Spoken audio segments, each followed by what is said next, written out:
হলদিয়া শিল্পাঞ্চলে তৎপরতা, থমকে থাকা উন্নয়নের কাজ শুরুর উদ্যোগ, বিনিয়োগকারীদের জমি দিতে বিশেষ উদ্যোগ। এইচডি এর দায়িত্ব পেয়েই তৎপর জেলা শাসক। জমির অপব্যবহার রুখতে পদক্ষেপ রাজ্যে। জমি লিজ নিয়ে যদি সেই জমি ব্যবহার না করা হয় তাহলে জমি ফেরত নিয়ে নেওয়া হবে।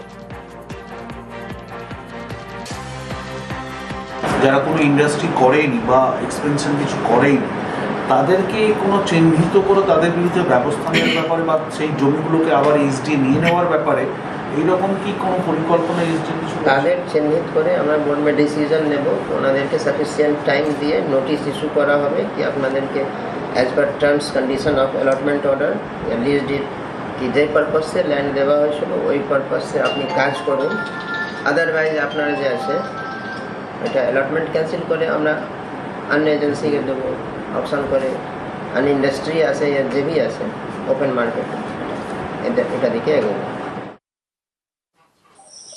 লক্ষ্য হলদিয়ার উন্নয়ন, লক্ষ্য হলদিয়ার শিল্পায়ন। সেই লক্ষ্যে নিজেদের কাজে গতি আনতে চাইছে এইচডিএ। হলদিয়া থেকে Sujit Bhowmik, news 18 Bangla. Garden Reach, Anandapur, Taratala. বেআইনি নির্মাণে বিপর্যয়, মৃত্যু মিছিল। অবৈধ নির্মাণের ফাঁস থেকে সিটি অফ জয়কে মুক্ত করতে কড়া রাজ্য সরকার। আসরে মুখ্যমন্ত্রী শুভেন্দু অধিকারী।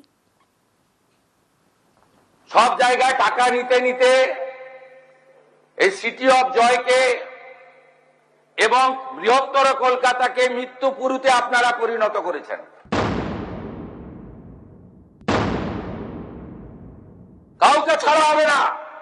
আমরা পুরো ফ্যাক্ট ফাইন্ডিং বের করেছি, কোনো ছাড়াছাড়ির সিন নেই।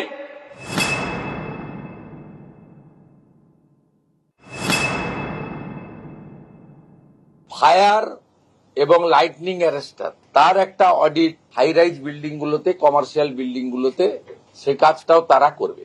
এটা খুব এসেন্সিয়াল, কারণ তিল জ্বলার ঘটনাটার সঙ্গে ফায়ারের অ্যারেঞ্জমেন্ট ইকুইপমেন্টস এবং ফায়ার লাইসেন্সের কোশ্চেন রিলেটেড ছিল। আর গার্ডেন রিচ আর তারাতলার ক্ষেত্রে গার্ডেন রিচে তো প্ল্যানই ছিল না, আর এখানে ডিফেক্টিভ প্ল্যান ছিল, সুপারভিশন ছিল না। তার ফাইন্ডিংস কমিটিও বলবে। আমরা ইনিশিয়ালি যা পেয়েছি, উই আর নট ইঞ্জিনিয়ার।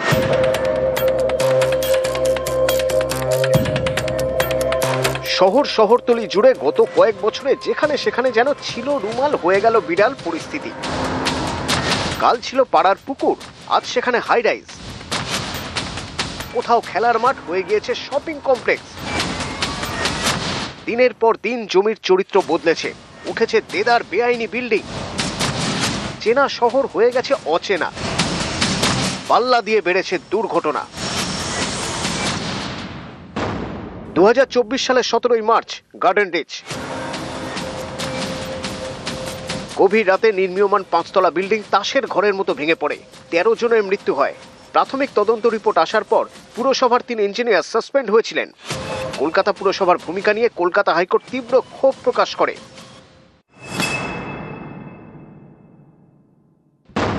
2026 সালের 26শে জানুয়ারি আনন্দপুর। জলাভূমি ও ভেড়ি বুঝিয়ে গোডাউন, ফায়ার সেফটির বালাই নেই। বেআইনিভাবে তৈরি এই গোডাউনে আগুন লেগে ঝলসে মারা যান অনেকে, 27 জনের দেহাংশ মেলে।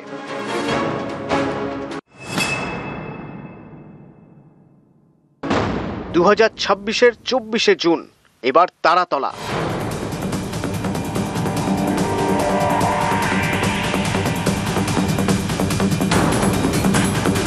অনেকে বলেন বেআইনি নির্মাণের স্বর্গরাজ্য পরিণত হয়েছে কলকাতা এবং কলকাতা শহরতলি।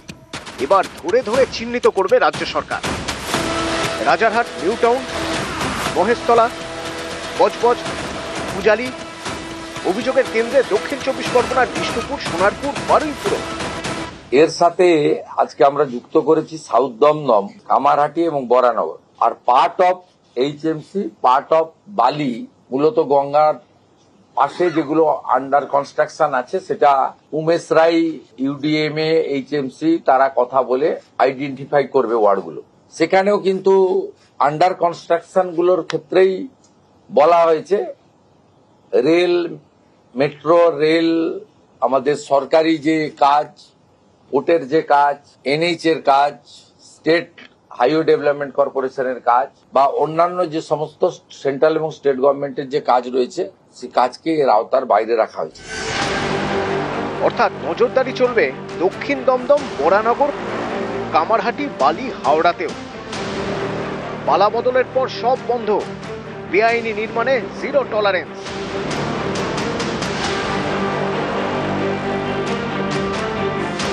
কলকাতা পুরসভা এলাকার বেআইনি নির্মাণে নজরদারি শুরু।